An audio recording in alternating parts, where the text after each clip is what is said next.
I'm gonna be honest. Looking at our chat, I got to agree that Revis does need to stop crying, but if I was him, I'd be pissed too, though.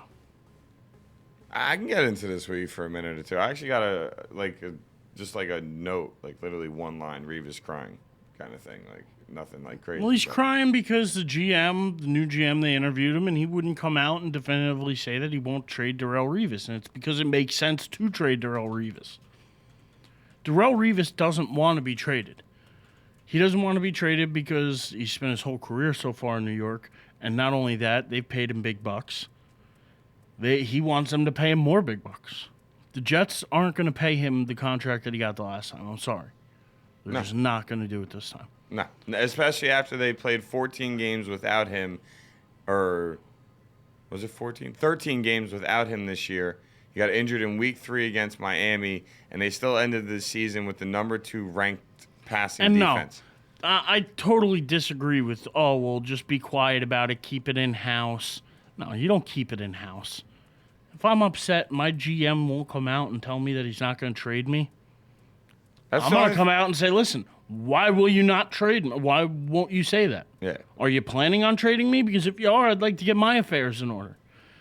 I don't think Revis wants to get traded too, because I bet you it hurts in next year's contract negotiations with wherever he goes.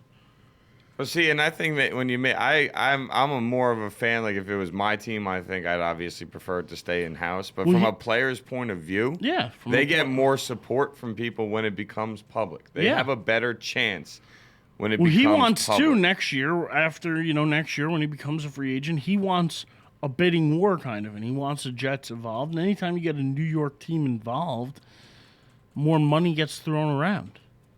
If he's traded to a team like Jacksonville or a team like, the Rams or a team somewhere that doesn't necessarily have that type of background of spending any money, you kind of got to... Revis probably gets a little worried. You know what, though? When I look at this situation, it's this simple to me. You have to... If Revis wants to be a Jet, then Revis needs to accept the fact that the Jets will not, nor can they really afford to, pay him the kind of money he wants. Because the bottom line, it's a very similar situation with Joe Flacco. These guys, it's a balancing situation. You need to understand, if you want $20 million a year, okay, you are taking about 23% of your team's entire salary cap for one season. Yeah. So if you want that, then you need to understand what you're doing to your team. Not saying it's your problem. Well, that's just the thing, is that's where you're running into the problem of a GM. Because the GM's got to figure a way to make it all work and try and stay under the cap.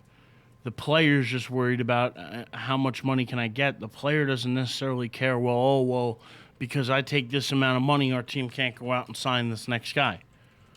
Where they should be, because if it's a team sport and if you care about winning, you should probably want to say, hey, listen, how can I help my team win? But it's also a short-lived career in the NFL, and you got to make your money while you can make it. So it's a double-edged sword. It really is. Well, exactly. That's the problem of it. It's like you got to sit here and you got to say to yourself, okay, I need to be able to take care of myself. My career is not lasting past a certain age. But to the anonymous in there, too, it's crying on both sides. Now, I understand you're just saying about Revis right now and his crying.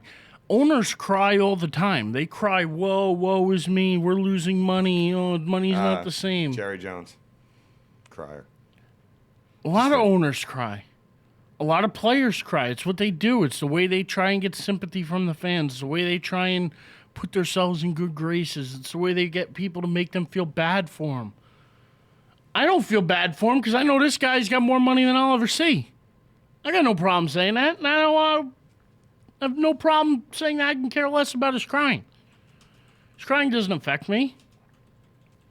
But other people out there and other fans out there, if I was a Jet fan, I'd probably be saying, well, we probably want to keep Revis. He's our best defensive player. He's a shutdown corner in a league where you need him. But I don't know if he's the best corner in the league anymore. I just don't. Well, it's hard to be the best. I mean, it's hard to even make that judgment. We haven't watched the man play in how long. And on top of that, he's going to be coming off of a reconstructive knee surgery. I do want to say I agree with the anonymous that's in our chat room when it comes down to the fact that you have these guys bitching and moaning and crying about, I want $18 million a year, not $16 million a year. Well, And we're sitting there going, well, you're still making millions. Yeah. Like, I'm cool with $30,000 a year, and you're sitting here bitching to me about you want $2 more million. Yeah. Like, and I completely agree with that. And no, people shouldn't care about it, but people do. And until people don't care about it, it is what it is. You can't stop it. Like, look, I really don't enjoy it. No, nobody enjoys listening to it. Nobody wants to hear a millionaire cry to billionaires.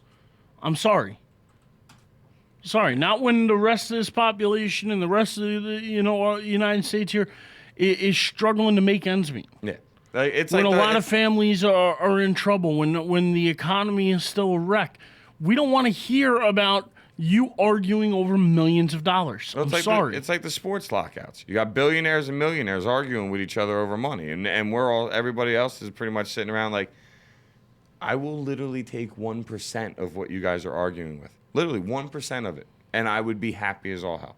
And you guys are bitching and moaning about hundreds of millions of dollars. Like, completely agree with that. Bottom line is, though, media follows it, media reports it, people watch the media.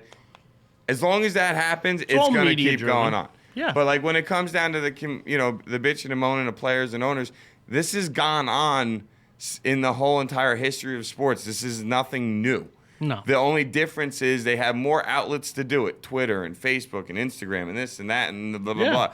And on top of that, the news travels 10 times faster. Yeah, it's not like you had to get to, tomorrow's paper to read the news. Exactly. So I agree that it's annoying to hear it all, but it's no different than it was in the 80s or in the 70s. The only difference is that these guys have the tools to get it out to you like that.